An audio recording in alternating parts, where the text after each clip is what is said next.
இப்போ கேள்வி என்னண்டா, அவங்க உன்னை முடிக்க போறாங்களா இல்ல நீ அவங்கள முடிக்க போறியான்னு தான். திருப்பி அடிக்கணும்.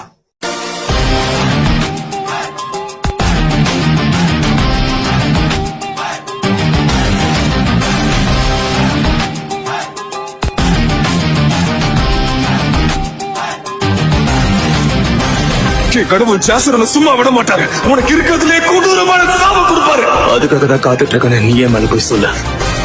பாம்பு மாதிரி வெளியே வந்து குறவழிய புடிச்சு கடிப்பண்டா. அது வரைக்கும் உன் உயிரோட விட்டாதானே